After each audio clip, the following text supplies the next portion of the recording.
The Reading Fightin' Phils taking on the Altoona Curve, Game 3 of this 6-game homestand for the Fightins. Tonight, Throwback Thursday, they will be the Reading Keystones. Alongside my broadcast partner, Jake Starr, my name is Bob McCool. Our pregame show is brought to you by Mike's Sandwich Shop, just up the road here in the Stadium District at Center Avenue and Burn Street. Pregame stop, postgame stop, whatever it is, Mike's Sandwich Shop will take care of your lunch and or dinner. And our guest, the man in the middle, Ethan Lindow, who got this series off to a great start for the Fightins with a win the Tuesday morning game, where the Reading Fightin' Phils won it by a final score of 11-5. But Ethan, obviously, is the starting pitcher. Going back through that start, first inning, rough start, but when it was all said and done, it becomes a quality start for you, and you ended up getting 6 innings out of it. Tell us a little bit about the whole, how that all unfolded through that first inning. I know there was some frustration on your part, how things were evolving, but in the end, it was a good day. Yeah, absolutely. I had a rough start with the slickness of the ball, just trying to get a grip and get into a groove. First inning kind of came out maybe not as sharp, and as the game went on, got a little more into a groove, a little warmed up, and felt like I had my pitches working, and I was hitting my spots and getting soft contact and getting outs. Yeah, it was interesting to watch because we could see the frustration on you that you were having some grip issues. Is that something that's uncommon, or is it something that you've fought with before? It just depends with the dry weather when it's a little chillier outside. Depending on how the balls are rubbed up, stuff like that really takes into consideration. But it was just getting a little bit of body heat going, getting the sweat, get a grip on the ball, and after that, settled in pretty good. Tuesday, unique situation, playing an 11 a.m. morning game. Do you think that had any bit of a factor of you warming up, or how does your schedule kind of adjust when you play that much earlier than a usual game day? Yeah, so, you're used to playing at the end of the night, having all day to prepare, get loose. So you're kind of waking up, getting right to the field, getting going right after breakfast, whatnot. So, just a normal day, just trying to get that energetic energy going early in the morning. But I thought it was okay. It was a nice day. So.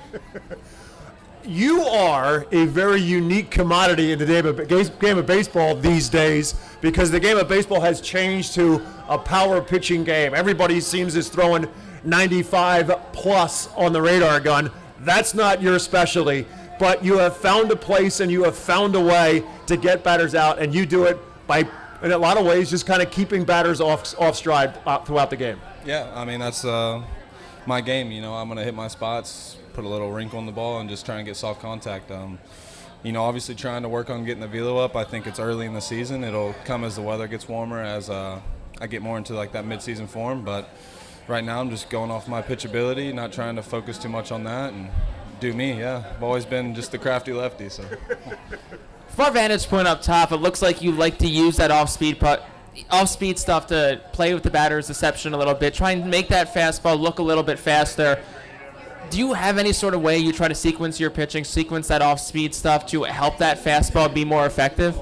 Yeah, so my off-speed is a little, much slower than my fastball, so using that more kind of makes the fastball look a little harder when I throw it. But for the most part, just trying to mix pitches up and keep them off balance. And, if I have them worried about a few different pitches, a few different locations, it makes it a little harder for them.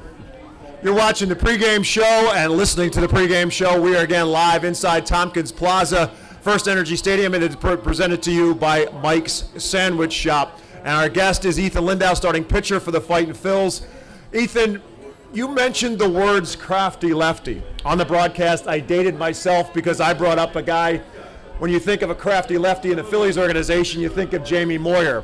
It's a different guy, I think, in your background. It was a crafty lefty because you're from Georgia, and that's Tom Glavine. And I know you have a relationship with Tom Glavine, and I think that's probably where you pattern your game after. Absolutely. Tom's a guy who I compare myself to a lot, and a guy that I watched growing up, and love watching him throw, compare myself a lot to him, and I got the luxury to get to work with him a little bit. I played with his son, and gave me a couple tips here and there. Kind of hard not to when you're. I was a lot like his son, another crafty lefty. So we worked a lot together, and gave me a couple tips on changeup, just little things even back then, like where to put my foot on the rubber, stuff like that, just to get that edge on the hitters, kind of where that ball's coming out. So just those little things helped as I got more advanced in the pitching. For sure. You're a Braves fan, I'm a Phillies fan, so I saw Tom Glavine pitch way too many times. But that's what he was. He just was always around the plate, but at the same time, he was very good at getting hitters to chase his stuff. And if he got the pitches around the calls and around the plates, then it was to his benefit. And to that point on Tuesday, there were some times where you felt like you had some pitches and you weren't getting those calls. Obviously, that's an important piece to your game, and the success of your game is to be able to maintain and get the calls on the corners. Yeah, for sure. When you're in the game, competing out there, you think you made a good pitch, and it might just be off, but emotions get the best of you sometimes, and you think that should have been a strike, and sometimes it can make a big difference in the game, but it is what it is. I mean, nobody's perfect. So. But mentally, a day like Tuesday, when your offense comes out and it has a big inning like they did in the 4th inning, just you're sitting on the bench, what are you thinking knowing that, okay, our offense just put up a 6 spot in that frame, I get to go back out there with that kind of run support? Yeah, it just gives me a little more comfort going out there knowing I don't have to be as perfect. Go right at the hitter, or right after the hitters, attack them, try and just throw as many strikes as I can, get quick innings, get the team back in the dugout hitting so we can keep doing it. Each year, the Phillies organization gives out a Paul Owens Award to the best pitcher, the best hitter in the minor leagues. 2019, that was you. You won the Paul Owens Award. What did that award mean to you, and what was it like to get that award and be at Philadelphia to get it? Yeah, it was awesome. A very surreal experience. Felt good to have that good year and be rewarded for it.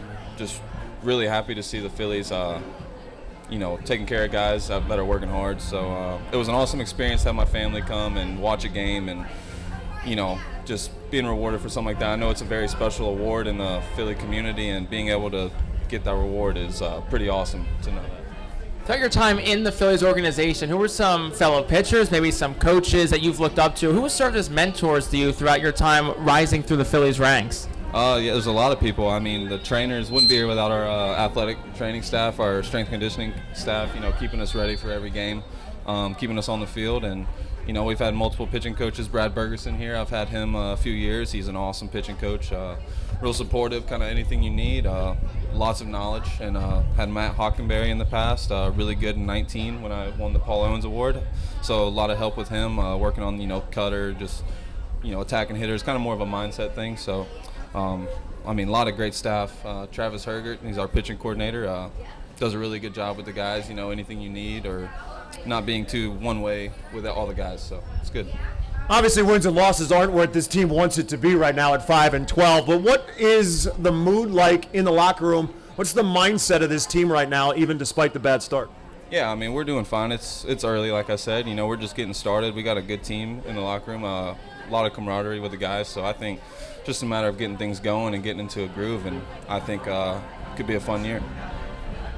Now, speaking of guys in the locker room, there's 2 guys in the locker room this week that have a lot of big league playing experience, Nick Nelson and Ranger Suarez. You had a chance to talk to either, pick their brains at all, and just what's it like having a guy with big league experience in your locker room? Yeah, I got the luxury to be with Ranger. He's been in the organization a little while with as myself, and getting to talk to him, he's an awesome guy, really knows how to throw the baseball, obviously, and compare myself to him, another crafty lefty, he might throw a little harder, but good changeup, we pitch similar, but he's a fun guy to watch, throws a lot of strikes and gets outs, and he's awesome. And Nelson, watching him throw last night was good. Glad he's getting, he's healthy, getting back into it. It's just awesome watching those guys, a lot of experience, getting to pick his brains, just, pitch your game and, don't give the hitter too much credit, as they say. Along those lines, what was it like for you, because now you become like us and were a fan last year in the postseason, what was it like for you as a guy who knows some of these guys now in the organization to watch the Phillies in that postseason run a year ago? It's awesome. I know they're having a lot of fun out there. You can see it. It's awesome to know that maybe one day it could be me out there, and just working hard to get there. And it's, you see it happen to guys and you kind of know it's real, it's a possibility. So just work hard and try and get up there with my friends. And what are those goals that you kind of set for yourself as you look ahead the rest of 2023 and beyond? Yeah, just trying to stay healthy, stay on the field, go out there every 5th, 6th day and give my team a chance to win. It's a long season, so that's really the most important thing, just keeping my, head straight and not getting too frustrated with the ups and downs throughout the season. Yeah. So this is, you were here for a while last year, you had 19 starts a season ago, so this in reality is your 2nd season at Reading. What is it about being here in this ballpark that has kind of struck your fancy? You definitely have to keep the ball down. It's a ballpark tends to play a little small, so it challenges you to really make your pitches and keep the ball down. And besides that, I mean, it's a great atmosphere. I love having all the fans here. They really love the Reading Fightin Phils and big Phillies community. So it's awesome to have the fans behind us every game and really cheering us on. We're sitting here in front of all these murals of the new event center. You're getting a chance to be a guy who has to face it. We've called it the big brick monster here, just like the big green monster in Boston. But does that change a little bit from a pitching perspective? I know the hitters are drooling over that thing, but from a pitching perspective, does that change how you have to go about things? No, I mean, the ballpark is plays pretty small either way. I mean, if anything, it's a better view of the ball going out, so get to watch that. But besides that, I think it's awesome. I mean, it really livens up the stadium, having that big wall. I mean, helps us sometimes keeping the ball inside the park, and sometimes it's fun watching it go over the wall. So. Your teammate Tyler Phillips is put in a very unique situation tonight where he's going to piggyback off Ranger Suarez, come in around the third inning once Suarez's work is done. As someone who's pitched both as a starter and a reliever, how does your mindset change when you know, okay, today's my day, I'm getting the ball to start, or, okay, I know I'm going to get the ball, I just don't know when it's going to be? Yeah. I definitely did in the past, the piggybacking what he's doing today. It's just pretty much, making sure you're getting ready on time. Usually you're used to starting on a certain time, finishing on a certain time. So just making sure he's ready when he needs to be. But I think, go out there and pitch your game just like you're starting it. Just make sure you're ready and go out there and attack. That's all it is. Our pregame show is brought to you by Mike's Sandwich Shop. So I'm going to ask Ethan Lindow the toughest question he's ever faced. A Georgia guy, have you actually had what is a bona fide Philadelphia cheesesteak?